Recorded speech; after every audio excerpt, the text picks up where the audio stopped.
kita, berdiri di depan kita. Tapi memang hari ini banyak juga Tuhan sedang buka-buka saya, saudaraku, ya. Banyak sekali perenungan. Ya, makin lama itu memang rupanya kita itu harus semakin halus, saudaraku, ya. Budi itu harus semakin halus. Selama ini kan kita, saudaraku, seperti gaya seorang penginjil saja, saudaraku, ya. Jadi masuk ke dalam saat ini tidak mudah juga, kekasih Tuhan. Mari, saudaraku, tadi pagi kita sudah mendengar berbicara Pak Gembala dan saudaraku, kita hidup dalam kemenangan, saudaraku. Hari ini mungkin kadang kita terlalu banyak aktivitas, sibuk sana sini, kurang istirahat. Kadang-kadang juga mengakibatkan saudaraku kita jadi kurang memberikan yang terbaik kepada Tuhan. Sekalipun sebenarnya motif kita senantiasa baik, amin. Tuhan tahu itu, dia kita juga terbatas, kita juga sibuk. Tapi saya sarankan saudaraku, kita, saudaraku, setiap kali mau ibadah, istirahat yang cukup, amin. Malam saya jam 9 sudah naik ke Pulau Kapuk, saudara. Jam 9 saya sudah naik ke Pulau Kapuk. Jam 4, jam 5 biasa sudah bangun. Saya mengambil sikap berdiam diri, doa, berdiam diri, menundukkan roh, jiwa dan tubuh di hadirat Tuhan. Mari kita buka, saudaraku, dalam kekasih Tuhan, Wahyu pasal yang kedua. Kalau saudara suka tema back to the first love, kembali kepada kasih yang mula-mula. Back to the first love, kembali kepada kasih yang mula-mula. Sudah, saudaraku, mari kita bangkit berdiri. Kita bacakan aja perikop ini sampai ayat 7, terutama Wahyu pasal 2 ayat 1 sampai 7. Mari kasih Tuhan saya undang kita bangkit berdiri. Wahyu pasal 2 ayat 1 sampai 7, di mana kita sedang kembali Tuhan ingatkan kepada jemaat di Efesus. Tulislah kepada malaikat jemaat di Efesus, inilah firman dari Dia yang memegang ketujuh bintang itu di tangan kanannya dan berjalan di antara ketujuh kaki Dia emas itu. 3, 2, ya. Aku tahu segala pekerjaanmu, baik jerimayamu maupun ketekunanmu. Aku tahu bahwa engkau tidak sabar kepada orang jahat, Bahwa engkau telah mencoba dengan menyebut dirinya rasul, tetapi yang sebenarnya tidak demikian. Bahwa engkau telah mendapati mereka berdusta. Ayat 3. Dan engkau tidak tetap sabar dan menderita oleh karena namaku, dan engkau tidak mengenal Allah. Ayat 4, 3, 2, ya.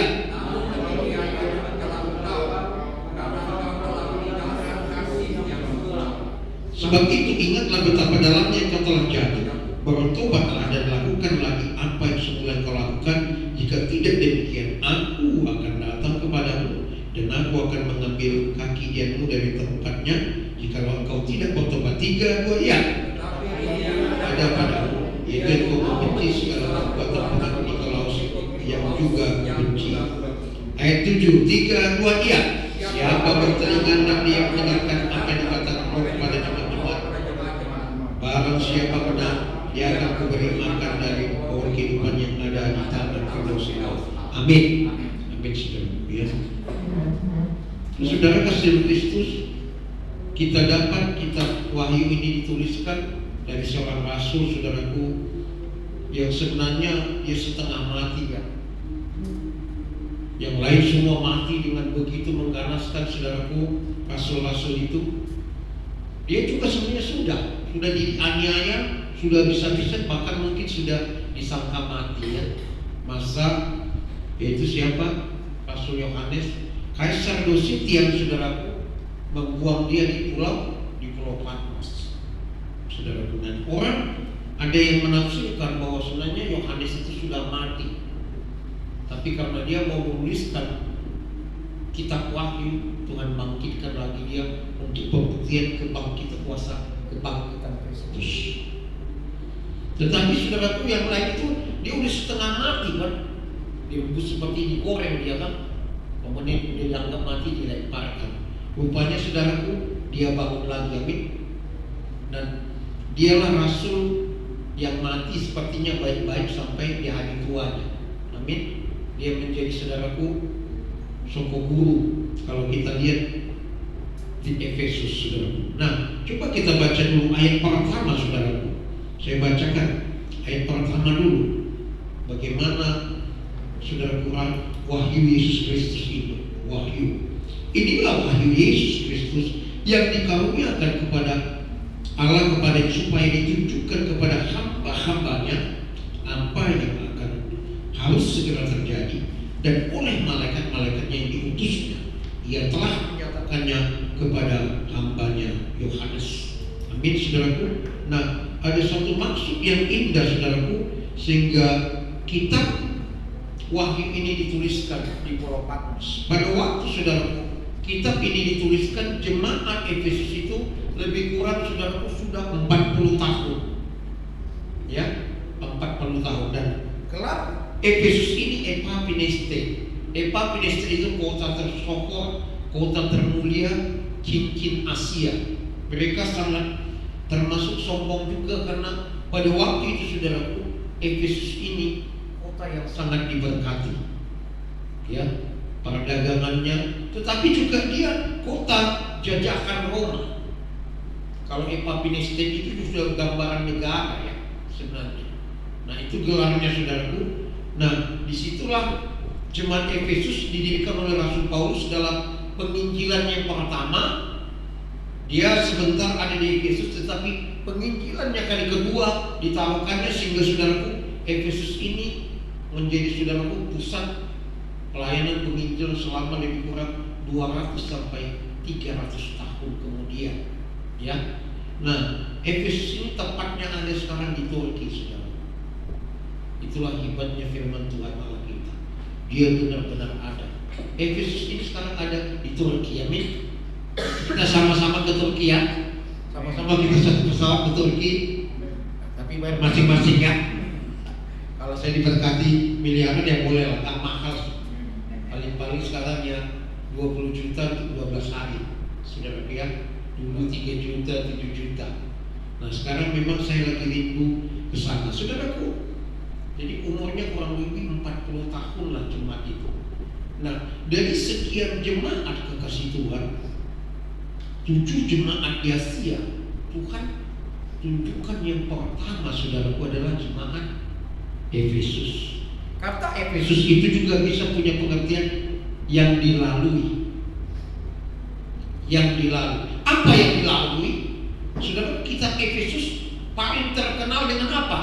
Spiritual warfare, peperangan rohani, di mana roh Allah yang dalam kita, saudaraku, melalui kita berdoa, saudaraku, menghancurkan kuasa-kuasa kegelapan, peperangan rohani. Nah, ini ditempatkannya dalam 7 jemaat di Asia itu yang pertama sebagai prioritas. Dia tunjukkan kepada kita, saudaraku, ternyata hidup kekristenan itu, peperangan rohani itu hal yang terutama juga. Kita tidak membahas itu kalau secara khusus langsung kita Efesus. Tapi karena ini juga kan berhubungan dengan kisah para rasul, berhubungan dengan kota yang kita langsung Efesus. Tetapi Efesus, kalau ini Efesus di dalam wahyu, saudara. Ya, Efesus di dalam wahyu. Coba saya bacakan dulu, saudaraku. Tuliskanlah kepada malaikat jemaat di Efesus. Saudara, rupanya kelihatan dari sini bahwa di setiap jemaat itu Tuhan menunjuk satu malaikat.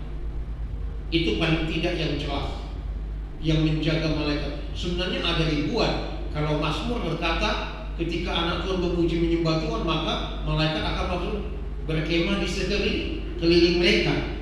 Tetapi paling tidak, saudaraku, ada satu.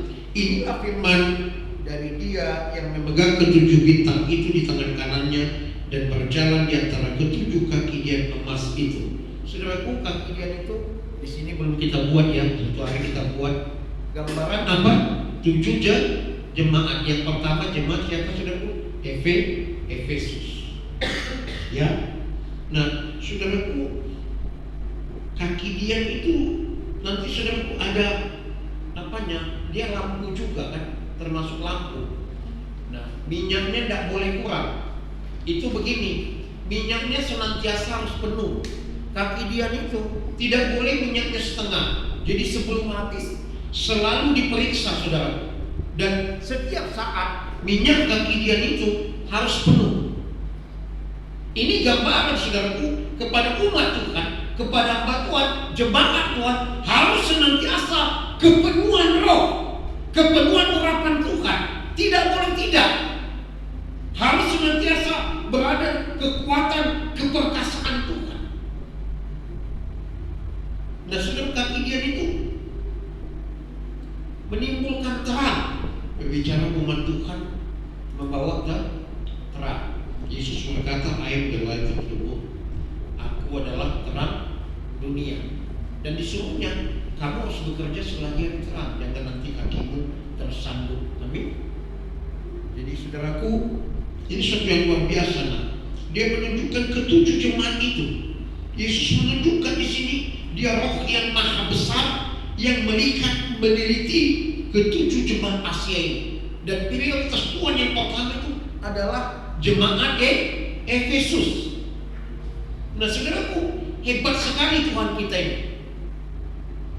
Dia berbicara, saudaraku, meneguhkan, menguatkan, mengoreksi. Ya, kita lihat saudaraku bagaimana kemampuan, kualitas-kualitas yang ada pada jemaat di Efesus. Ini kualitasnya sesuatu yang luar biasa. Ayat 2 saudaraku, kualitas yang pertama itu, aku tahu segala pekerjaanmu, baik jeripayahmu maupun ketekunanmu. Tuhan Yesus bisa melihat mereka sudah kerja keras, jeripayah mereka bertekun. Ya, dia angkat, dia nyatakan. Kadang-kadang kita kan manusia ini kalau misalnya mendukung seseorang kayaknya tidak ada kelebihan, langsung hantam saja perkara mungkin kekurangan kelemahannya. Padahal ada kelebihan, ada kekurangan. Yesus melihat ini kualitasnya saudara. Bekerja giat, ketekunannya datang pada Tuhan tidak kurang. Lalu yang kedua, kasih Tuhan, perhatikan, aku tahu bahwa engkau tidak dapat sabar terhadap orang-orang jahat. Amin. Dia pengen rasanya setiap orang jahat itu bertobat secepatnya. Saya injili, saya datangi, saya bicarakan. Amin. Kelemahan-kelemahannya bertobat dari kelemahannya di jemaat. Ada orang-orang tertentu lemah, pengen dia datang bicara supaya dia berubah, jangan lemah terus. Saudara lihat, kalau orang itu lemah, dia mencari kekuatan, dia hanya mencari dari kelemahan menjadi kuat. Alkitab tidak memutuskan hanya kuat, tapi dia berkata, akhirnya hendaklah kamu kuat. Kekuatanmu di mana? Di dalam Yesus. Jadi yang keperkasaan saudaraku. Kalau kuat, orang itu bisa lemah. Tapi kalau perkasa orang itu, dia tidak akan pernah lemah. Jadi bukan sekedar hanya lemah kemudian jadi kuat, tapi punya keperkasaan, roh keperkasaan daripada Tuhan sehingga dia menyala-nyala dan menyala-nyala setiap kapanpun kita ketemu. Kalau ketemu ada suatu kesegaran dengan dia. Kalau ketemu rasanya diberkati. Kalau tidak ketemu rasanya rindu mau ketemu. Amin. Yang kedua itu kasih Tuhan. Yang ketiga kualitasnya kita lihat, kehebatan mereka. Saudara, apa saudaraku? Aku tahu bahwa engkau tidak dapat sabar terhadap orang jahat. Itu yang kedua, bahwa engkau telah mencobai mereka yang menyebut dirinya rasul, tetapi yang sebenarnya tidak demikian, bahwa engkau telah mendapati mereka berdusta. Saudara lihat, bahkan jemaat Efesus itu sudah mencapai kerohanian yang cukup tinggi standarnya. Dia bisa mengenal rasul yang benar, rasul yang palsu, alias pendusta. Nah kan hari-hari ini kalau kita lihat kan banyak juga orang langsung menamakan dirinya sebagai itu, tapi ujiannya belum ada. Kalau dia sudah teruji saudaraku, baru ya. Bill Hamon dewasa ini saudaraku, sebagai bapak nabi-nabi, dia membuka sekolah namanya Bill Hamon. Nah, dia sudah diikuti banyak orang, banyak gereja, dalam gereja lokalnya dalam ketekunan. Nah, jemaat Efesus ini sudah mencapai taraf kedewasaan yang sangat bagus, sampai dia bisa membedakan, saudaraku, rasul yang mendapati bahwa orang yang menyebut dirinya itu rasul adalah apa? Palsu, alias kepalsuan. Dan dari kepalsuan itu timbul apa? Dusta. Nama iblis itu diabolos. Arti diabolos itu Dalet, Iota saudaraku, alfa, dia beta, diabolos, omega, diabolos, lambda, omega, sin, diabolos, yang artinya bapak penipu atau pendusta. Nah, hari ini saudaraku, kalau bapaknya pendusta, anaknya akan juga menjadi apa? Pendusta. Nah, rupanya saudaraku, hari-hari ini iblis juga tidak ketinggalan untuk menaruhkan anak-anaknya di tengah umat-umat Tuhan, sehingga mengeluarkan dusta, sehingga belajar berdusta. Dan bapaknya jelas apa? Iblis. Yesus dikatakan apa keluarnya? Al-Amin. Dalam Wahyu digelar Yesus itu Al-Amin. Dalam bahasa Arab itu sebenarnya amin. Harusnya kalau cuma ditambah supaya enak, biar indah, al itu menggambarkan satu indah. Al-Amin, yang benar. Maka anak-anaknya penuh dengan kebenaran. Nah, mereka sudah bisa melihat, dia sudah bisa membedakan ini rasul palsu, ini rasul yang benar, ini orang yang benar, ini orang yang salah, ini orang goyim, orang kafir. Seringkali cuma kita, saudaraku, mengatakan seolah orang kafir itu bagaimana ya? Sebenarnya dari bahasa Arab itu artinya la kafirun itu tidak punya ini, saudaraku, tidak punya Tuhan, la kafirun, saudaraku ya. Nah, ini kualitasnya, saudaraku ya. Dia sampai juga bagaimana bisa membedakan daya tamyiz. Kalau dalam bahasa Arab, tamyiz itu daya membedakan, menjadi apa? Karunia membedakan. Jadi orang-orang Efesus itu dipakai Tuhan dengan luar biasa, dan Tuhan mengangkat kualitas-kualitas saudaraku yang dimilikinya. Apa berikut saudaraku? Lihat ya, kekasih Tuhan. Dan engkau tetap sabar menderita oleh karena namaku, dan engkau tidak mengenal lelah. Kualitas yang berikut saudaraku, dia sabar dalam penderitaan apapun, dalam melayani Tuhan, dalam apapun yang dikerjakan bagi siang malam umat ini dan hamba Tuhan, mereka tetap sabar. Amin. Kualitasnya hebat sekali, kasih Tuhan. Maka saudaraku, sebelum itu ada peringatan yang kuat sekali. Tuhan katakan di ayat 7, siapa yang bertelinga hendaknya yang mendengarkan apa yang dikatakan Roh kepada jemaat-jemaat. Ada janji, barang siapa menang dia akan kuberi makan dari pokok kehidupan yang ada di Taman Firdaus.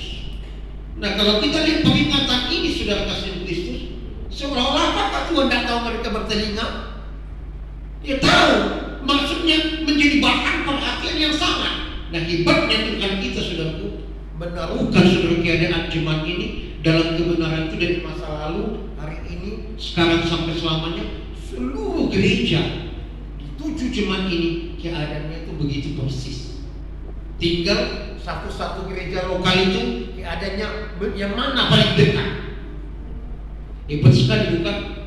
Dari masa lalu, hari ini akan datang ada 7 jemaat di Asia. Semua model gereja di seluruh dunia ini ada dalam 7 ini. Cuman yang mana?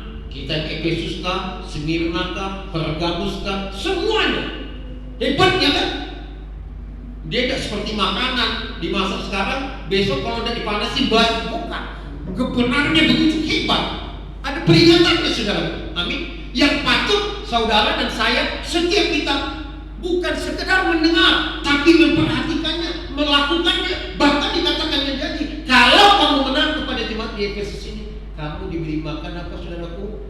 Buah dari taman Firdaus itu. Amin. Dikatakan dia janjinya, akan kuberi makan pohon kehidupan yang ada dari taman Firdaus.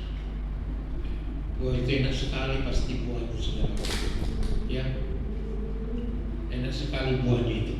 Nah, kualitas saudaraku yang berikut tadi itu kita kembali lagi ke sini ayat 3. Menderita dia rela, dia mau.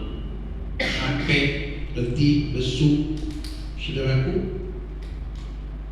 Namun saudaraku, kemudian baru Yesus mengatakan, kamu ini sudah bagus, ini sudah bagus, ini wah mantap, kamu luar biasa melakukannya. Baru dia tunjukkan saudaraku, ya apa yang ditunjukkannya? Ditunjukkannya juga kita untuk jalan keluar bangkit dari hal itu.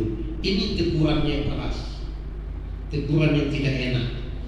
Dia menyatakan, oh kamu bagus, tekun, rajin, ya bisa memuji Rasul, sabar menderita oleh karena namaku. Namun nak, kamu ada kekurangannya ini, saudara Pak.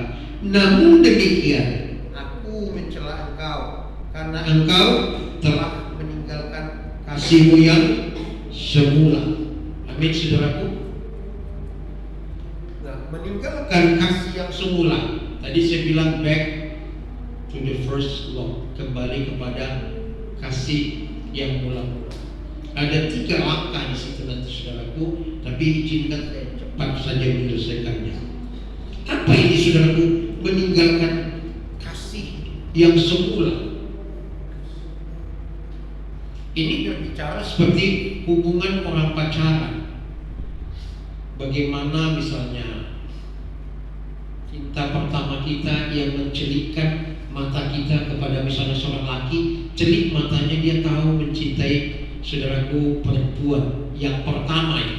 Dia tahu mencintai laki-laki yang pertama di hatinya. Ini saudaraku. Kesaksian teman saya saudaraku, dia bilang begini, anaknya udah besar-besar, Pak Stefan, saya masih bisa tiba-tiba waktu begini, aku ingat cinta pertamamu. Cinta pertamamu. Makanya dalam bahasa Inggris, the first love never die. Cinta pertama itu tidak pernah mati. Itu dia bilang kesaksiannya. Padahal dia ada punya anak 2 atau 3 waktu itu. Saya tidak mau negatif dalam hal itu. Saya mau tunjukkan kekuatan cinta yang pertama itu. Kekuatan the first love itu tidak pernah kita lupa. Kita akan bisa tetap ingat selamanya. Karena dialah laki-laki yang menceritakan mata kita untuk mencintai laki-laki. Karena dialah yang menceritakan mata kita untuk mencintai perempuan. Nah, saya lakukan ini saudaraku. Tadi seandainya dia datang kan, saya lompat-lompat juga saudara. Saya ceritain. Istri saya orang pertama di hati saya. Sekali untuk selamanya, amin. Saya orang keempat di hatinya. Alias dia sudah punya pacar, mantan pacar. Iya. 3. Makanya waktu saya bilang begitu, aduh, indah banget itu saya. Jocuit. Iya, jocuit ya. Kalau saya keempat bagi dia, amin. Berarti saya kursi yang keempat saudaraku. Iya. Kalau dia kursi yang pertama, tidak ada yang lainnya. Jocuit dia saudara. Aku kadang-kadang juga Pak Gembala kan selalu menyatakan bagaimana hubungannya dengan istrinya. Memang itulah contoh yang paling terbaik dan indah. Amin. Tidak ada sekedar saudaraku ngomong-ngomong siapa kan? Ini kita saudaraku ya. Dalam Yeremia pasal 2 Tuhan berkata gini, hai Israel, aku mengingat masa-masa seperti kita bulan madu, kita saling jatuh cinta. Yeremia pasal 2 diingatnya saudara. Kalau dalam bahasa manusia, malam pertama kita, di mana kau jatuh cinta kepada aku jatuh cinta kepadamu. Ya kan? Ingat saudara ya. Nah semua sudah dipuji, namun engkau meninggalkan kasihmu yang semula. Saudara, kadang-kadang yang membuat kasih kita jadi seolah-olah Paula tidak seperti kereget lagi dengan Tuhan. Mungkin terlalu capek, terlalu lelah, kurang doa, kurang berdiam di hadapan Tuhan. Amin. Dan kalau kita di sini digambarkannya seperti bahasa pernikahan, jadilah menikah. Saudara, ucapan apa? Sehidup semati, amin. Kita gitu, saudara. Jadilah menikah, saudara, ya. Menikah, saudaraku. Di kota ini bentar lagi sih, ya. Bentar lagi. Nanti Pak Gem kan kita sebagai apa sudah membantu. Ya. Udah menikah. Malam pertama, malam kedua, malam ketiga ribu.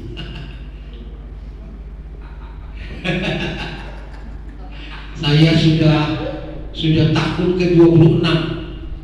Tahun ke-26 itu malam keberapa tuh? Nanti malam. Malam keberapa sudah? Tahun ke-26. Ya, pernikahannya. Nah, kan itu waktu pacaran tuh enak ya. Waktu kita duduk berdua nonton film atau jalan, pas mau dia nyebrang kita pegang tangannya. Waduh, indah rasanya. Wis, hangat ya. Ada geregetnya gitu. Wih, panas. Kita ya, kami lihat. Iya kan? Aduh, panas. Kesempatan tiap kali kalau bisa kita bawa dia nyebrang. Supaya apa? Jangan ketakut kita mau pegang tangannya, ya kan? Iya kan? Saudara ya, memang begitulah. Kan ini perempuan punya rasa, laki-laki punya cara. Iya, perempuan punya rasa, laki-laki punya cara. Iya kan, saudara? Jadi menikah, saudaraku. Jadi menikah, mulanya hangat. Cintanya dari malam pertama sampai malam ketiga ribu, saudara, masih panas. Kalau saya masih greget sampai hari ini, saudaraku, yang masih menyala-nyala. Tanya aja istri saya. Iya. Kan lama-lama dingin. Yang biasanya suka ngomong bersama, duduk, jalan, ngomong, mau belanja apa buahannya kan?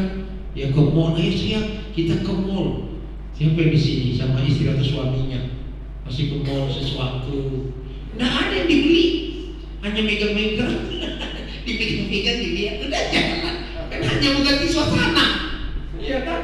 Kalau ibu-ibu gitu, kalau udah ke mall, dalam segi hati-hati, sekian nanti habis, gitu. Pasti pikirnya saudara gitu, ya. Tahu-tahu saudaraku sudah kosong, sudah dingin, adem cintanya sama pasangannya. Tidak seperti malam pertama. Harusnya punya istri, punya suami itu seperti malam pertama, terus menerus. Amin.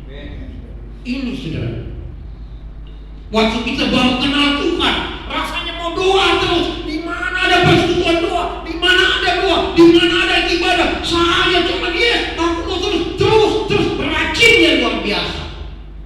Tapi kemudian saudaraku, lama-lama hatinya mulai padam. Ini meninggalkan kasih yang mula-mula. Saudara masih bisa rajin berkegiatan rohani, ibadah 2 kali. Iya, dari ayat 2 sampai ayat saudaraku ketiga juga. Ditunjukkannya mereka masih sangat rajin. Tapi sayang kamu telah kehilangan kasihmu yang mula-mula, gereja yang pertama itu. Coba ingat bagaimana kamu ketemu mantan pacarmu yang jadi istrimu. Oh, saya ingat di halte bus. Saya ketemunya di halte bus. Mau melayani orang yang namanya Lani, tiba-tiba yang dikenalkan juga Lani. Jadi dalam 1 jam itu saya kenal perempuan yang bernama Lani dua Lani. Satu Lani yang lain, satu Lani yang istri saya ini. Dan dalam 1 jam itu kenal. Dan saya bawa dia ketemu Ibu Lani itu juga. Kan kita ketemu di halte. Selatan tanggal 29. Tahunnya aja mungkin akan lupa. Hari apa itu? Hari Jumat dan Sabtu, saudaraku. Iya. Nah, saudaraku, kehilangan kasih mula-mula itu seperti ini.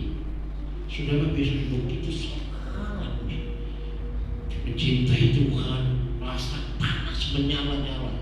Tiba-tiba saudara kelihatan kayak orang-orang malas, lemah, letih, lesu. Itu saudara.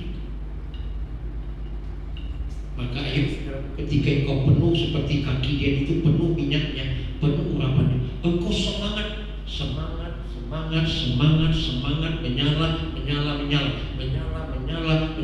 menyala. Itu saudara. Kalau engkau hari ini menyala, besok tidak menyala, besok menyala lagi, tidak menyala lagi, besok menyala, itu bukan berkobar-kobar, itu bukan itu pandangan. Setiap kali kita datang ke hadapan Tuhan, menyala, keluarkan suara, angkat, habis-habisan. Amin. Itu yang Tuhan katakan. Maka saya juga belajar itu. Sudah lihat saya teriak-teriak juga, bukan saya biar orang lihat juga, dari saya lakukan untuk Tuhan. Amin. Lakukan untuk Tuhan, bukan untuk diri saya sendiri, tapi untuk Tuhan. Dampaknya ke diri kita penuh sukacita, penuh kita. Nah saudaraku, bagaimana caranya saudaraku supaya kita kembali kepada kasih yang semula itu? Jelas 3 langkah untuk kembali pada kasih yang mula-mula. Ayat 5.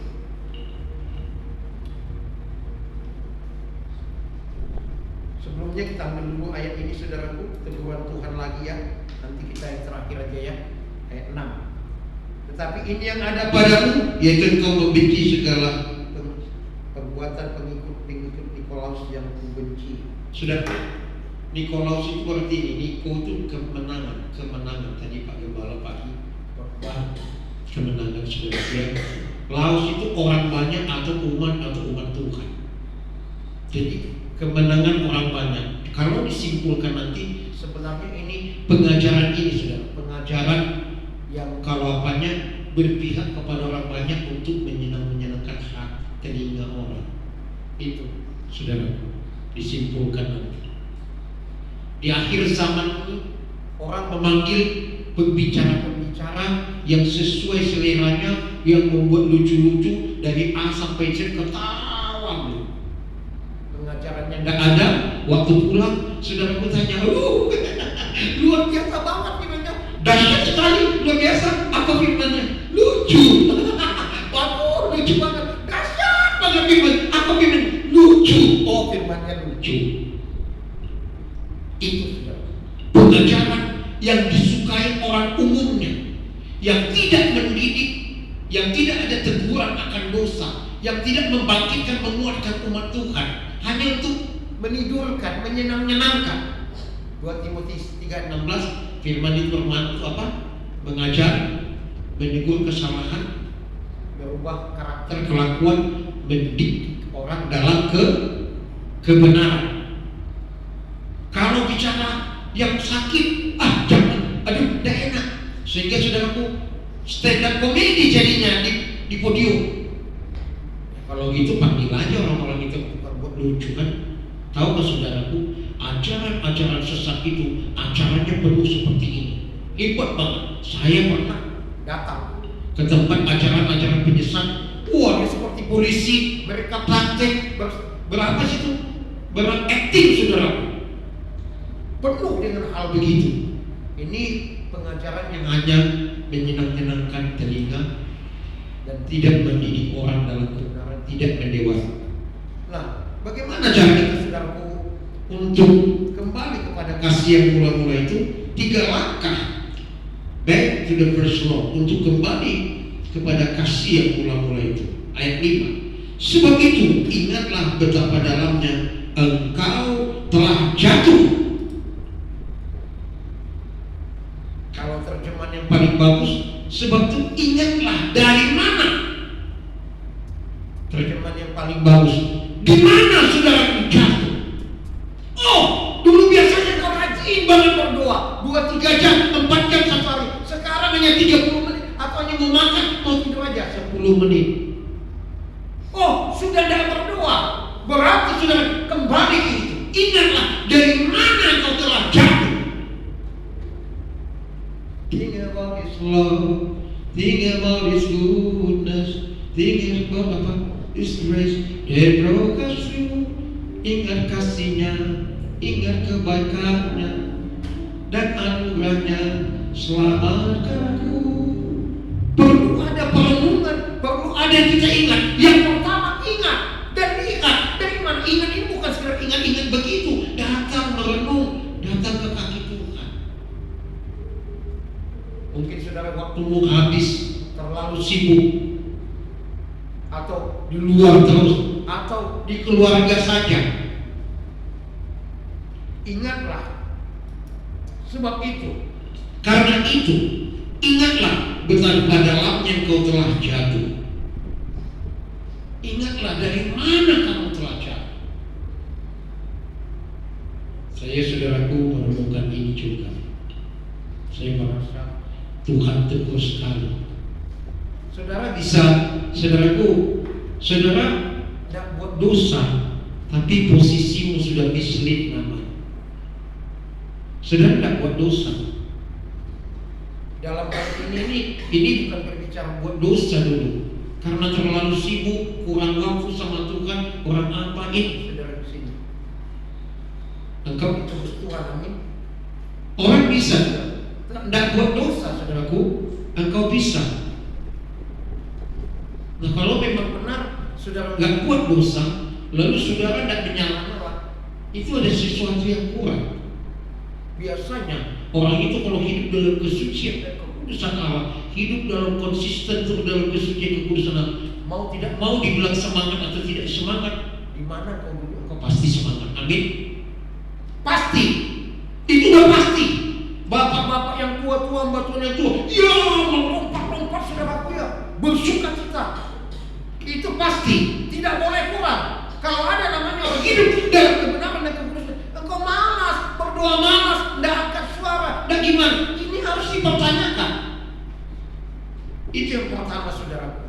Renungkan, baru apa yang dikatakan saudaraku yang kedua? Bertobatlah. Jadi kejatuhan kasih kita kepada Tuhan jangan menunggu engkau jatuh karena kejatuhan kasih. Makanya orang jatuh dalam dosa sebenarnya dimulai kasihnya telah jatuh daripada Tuhan, kasihnya telah hambar tawar kepada Tuhan. Maka dengan mudah dia jatuh ke dalam dosa. Kalau hatimu penuh seperti kaki dia, tidak boleh setengah, tidak boleh 2/3. Minyak kaki dia itu harus senantiasa penuh.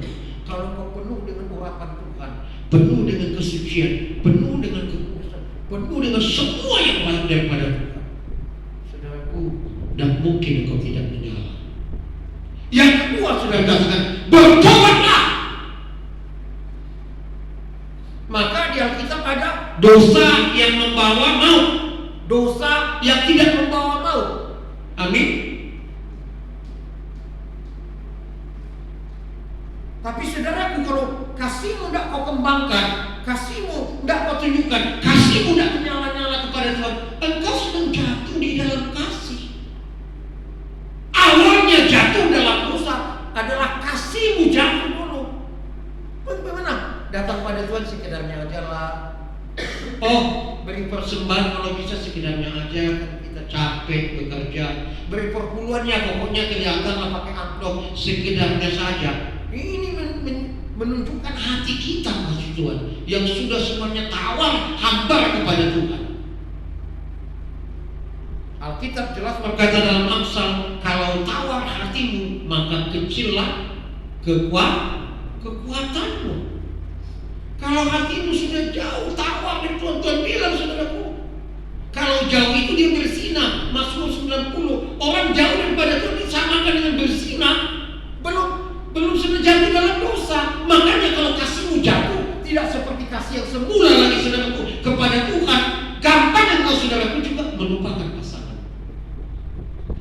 Kasih kita yang penuh kepada Tuhan, yang menyala nyala kepada Tuhan membantu kita mencintai, mengasihi pasangan kita. Amin. Amin. Katakan hatiku penuh kepada Tuhan. 3 2 iya. 3 2 iya. Katakan hatiku penuh pada Tuhan. 3 2 iya. Hatiku penuh kepada Tuhan. Sekali lagi 3 2 iya. Hatiku penuh kepada Tuhan. Tidak boleh setengah, tidak boleh sepertiga. Maka tunjukkan saudara. Kalau harus melompat ya lompat aja. Tapi jangan sampai encoknya kambuh. Ya, sudah lupa. Bertobatlah. Bertobat itu ada 2. Pertobatan pikiran dan pertobatan hati. Alkitab mengatakan saudara sudah jelas bertobat dalam hati, tapi pikiran belum tentu. Makanya manusia ini sebenarnya ada tingkat-tingkat kenajisannya. Bapak ini misalnya bisa berteman dengan istri orang baik-baik saja, tapi kalau bapak lihat sedikit matanya sudah lain, kayak mau coplok keluar dari bola matanya. Ini udah parah. Ada saudara.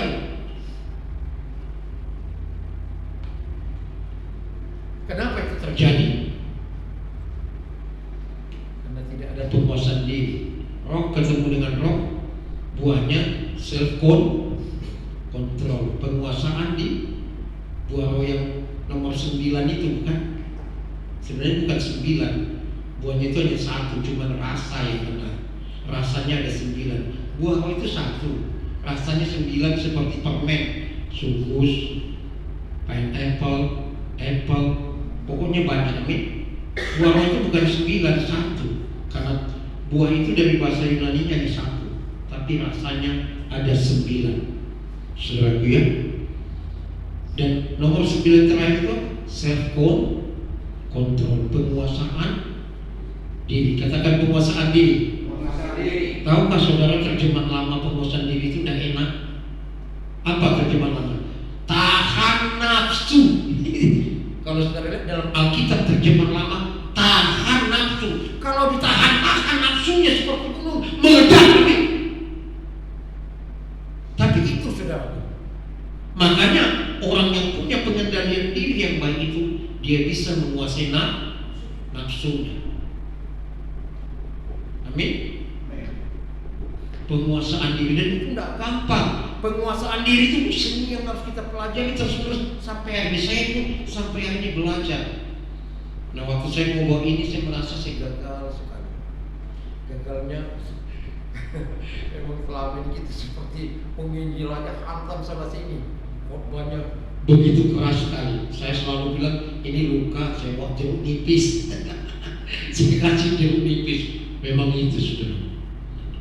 Dan ternyata semakin lama dalam pengembangan itu, memang waktu di sana gitu juga saya buat baju yang agak keras. Kalau dari jemaat saya lepasin saja. Tapi kalau di luar saya pakai tuh bajunya. Tapi kalau tiba di jemaat saya ganti baju. Berarti ya masuk saudara ya. Kalau kita keras terus hancur saudara. Ya, bahkan bisa kabur semua orang karena terlalu keras. Tetapi tidak bisa, karena Alkitab berkata anak kecil yang makan apa? Makan bubur. Ibrani bilang orang-orang dewasa makan nasi yang keras. Amin. Anak kecil, orang sakit makannya apa? Bubur. Alias berkat. Oh, senang. Tapi tidak salah juga, pengajaran berkat pun tidak salah, tetapi hendak. Lalu apa yang berikutnya saudara? Pertobatan hati dan pikiran. Saudaraku, pertobatan pikiran itu terus menerus sampai kita di dalam peti saudara. Itu detik kita terakhir tidak bertobat lagi dalam pikiran. Kalau hati saudara tinggal menit, tinggal saudaraku berdoa, memuji, menyembah Tuhan, merenung firman. Tapi kalau pikiran kita ini terus semakin berubah. Makanya saudaraku, orang tak berpendidikan itu sering salah pemahaman pengertiannya, dugaannya sering salah karena tidak luas dia. Nah, ketika kita bertobat dalam hati kita mengalami pertobatan pikiran, makanya rohani itu tidak masalah karena pendidikan juga. Tapi kalau hati baktinya sudah begitu luar biasa pada Tuhan, pikirannya bobot pikirannya diperluas Tuhan. Dengan apa? Hikmat firman Allah. Amin. Baru dikatakannya begini, saudaraku. Ingatlah betapa dalamnya kau telah jatuh, bertobat. Yang ketiga, dan lakukan lagi apa yang semula kau lakukan. Ingat saudara, amin. Dari mana kau jatuh? Bertobat, minta ampun dalam hal itu. Kemudian kalau ditunjukkan, Tuhan tunjukkan, nah kamu lemes sejak ini, sejak kamu di titik ini lemes. Datang sama Tuhan, iya benar. Nah, rupanya Tuhan suruh menagih setiap kita ini masing-masing ada kebiasaan-kebiasaan kita. Waktu datang pada Tuhan, amin. Kebiasaan yang baik itu lakukan lagi. Nah, Tuhan katakan, lakukanlah lagi apa yang semula kau lakukan. Jika tidak demikian, aku akan datang kepadamu dan aku akan mengambil kaki dianmu dari tempatnya jika engkau tidak bertobat. Apa itu kaki dian, saudaraku? Mengambil roh Allah yang ada di dalam kamu. Kalau saudara tidak bertobat, amin, roh Allah itu dicabut dari dalam dirimu, diambil Tuhan kembali. Nah, kalau orang dicabut roh Allah dari dalam dirinya, dia udah tidak bisa bertobat, saudara. 3 hal, 3 langkah untuk kembali kita back to the first law. Yang pertama, kekasih Tuhan. Tuhan katakan, saudaraku, ingat dari mana kau jatuh. Yang kedua, kekasih Tuhan, bertobat total dalam hatimu, dalam pikiranmu, diperbaharui Tuhan terus menerus dalam pengenalan Tuhan. Sehari sebenarnya batinmu diperbaharui, pikiranmu diperbaharui, sehingga kau menjadi manusia yang baru, ciptaan yang baru. Baru yang ketiga, lakukan lagi apa yang semula kau lakukan. Misalnya kau dulu rajin doa dan puasa, sekarang sudah tidak pernah puasa karena berkat sudah banyak, tidak pernah puasa lagi, makan terus. Harus kembali kepada puasa, iya kan? Amin, saudaraku. Jadi saudara, mari kita akan datang pada Tuhan.